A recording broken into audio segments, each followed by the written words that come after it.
We already looked at the Sony PlayStation 3, so now it's time to take a look at its rival, Microsoft's Xbox 360. The Xbox 360 was the console that kicked off the 7th generation of video game consoles, being released November 22nd in 2005. In fact, it beat the Wii and PS3 to release by almost a full year. Compared to the Xbox One, the 360 was quite an upgrade. Wireless networking, wireless controllers, and an upgradable hard drive, HD graphics. It was actually pretty exciting. Though early models didn't include an HDMI port and some other features like Wi-Fi and wireless controllers, it took a little while before all of that became standard. Also new were achievements. Apparently playing games wasn't a rewarding enough experience, so they had to start giving out little badges with points attached to them. Thankfully, the 360 sold much better than its predecessor, which allowed exclusive franchises to really gain traction.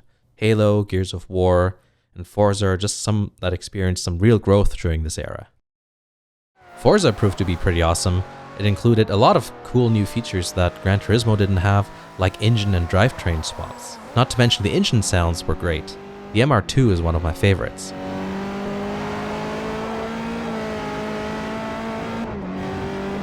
Halo was always fun to play with friends, and I've got some great memories with that. And another personal favorite is Fable 2, which is, in my opinion, the best of the series. Annoyingly enough, it's the only one not available on the PC, which is why I got the 360 in the first place. Of course, there are many other great games, but that's a topic for another video. Also, I think that Microsoft was way ahead of everyone in terms of online play, which is probably why many people who prefer to play shooters on consoles chose the 360. Do you remember this? The original Blade dashboard was awesome.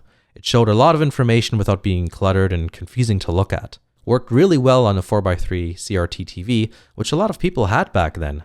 The dashboard was changed another 2 times. The NXE interface was used between 2008 and 2011. That introduced avatars, among other things, but I didn't really like the way it functioned. It felt a little bit too clunky to me. The current Metro Windows 8 looking dashboard I have no problems with. It's easy to move about, it's responsive, and everything is relatively easy to find. In contrast, I personally find the PS3 interface to be a bit slow at times, and the store is outrageously buggy. The 360 is also backwards compatible with many original Xbox games.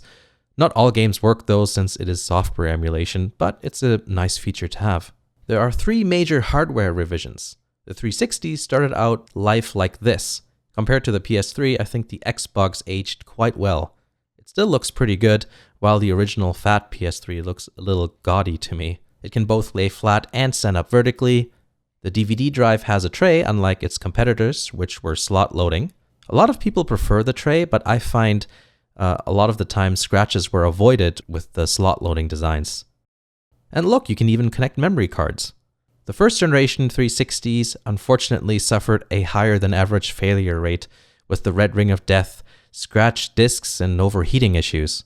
I don't really want to bog the video down by talking about them, but there's an entire Wikipedia article dedicated to those technical issues. The one you're looking at right now actually isn't working either. It keeps overheating after 5 minutes. In 2010, the system was finally redesigned into the Xbox 360 S model.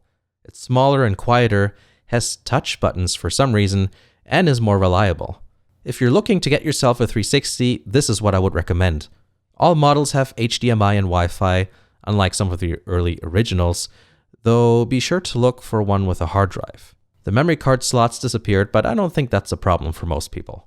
I really like the look of this one a lot, but there have been a few times when I touched one of the buttons by accident. I actually managed to accidentally eject the disc of 2 different demo 360s at 2 different EB Games stores. Other times I touched the eject button by accident while trying to place a disc into the tray, causing the tray to retract. But that's just my stupidity and not really a problem with the console, I think. The last redesign was the E model, whatever that means, which came out in 2013. This one loses the squeezed center design of the other 2 and removed both the touch buttons and the optical out port. Other than that, there isn't really anything different about it. It's supposed to be more in line with the Xbox One design, I guess. The controller is definitely worth mentioning too. While it includes all the same buttons as the PS3 controller, it does have some interesting things going on. It takes a lot of inspiration from the Dreamcast controller. The triggers are great and work very well with shooters and racing games, much better than the PS3's. The main complaint I have is the D-pad though. It just isn't very precise. Microsoft did release a model that had an adjustable D-pad, but to me that really didn't fix the problem. It also creaks and makes weird plastic on plastic noises that really aren't needed, but that's not really a big deal. The 360 controller did become the standard controller for PC gaming. I use a wired example myself with my gaming PC for many years now, and it's great. I also like that the wireless controllers have an option for regular AA batteries, which is nice for collectors. Anyone struggling to find a good aftermarket battery for the PSP will know exactly what I mean. The Xbox 360 is also very notable for its accessories. There's the Kinect with its cameras and microphone. It was kind of fun to play with a few times, but not really my thing. However, the voice recognition actually works quite well, and it's just fun to yell Fusroda when playing Skyrim. And then there's the HD DVD add-on. It looks like a small first-gen 360. My prediction was that HD DVD would win because the name Blu-ray sounds stupid, but I was definitely wrong with that one.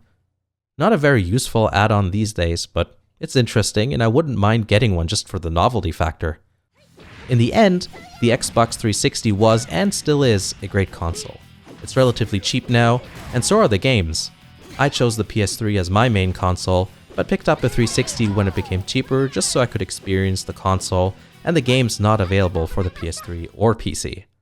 Plus, while the 360 and PlayStation are similar in terms of performance, there's some games that work or look better on the 360, like Red Dead Redemption, for example.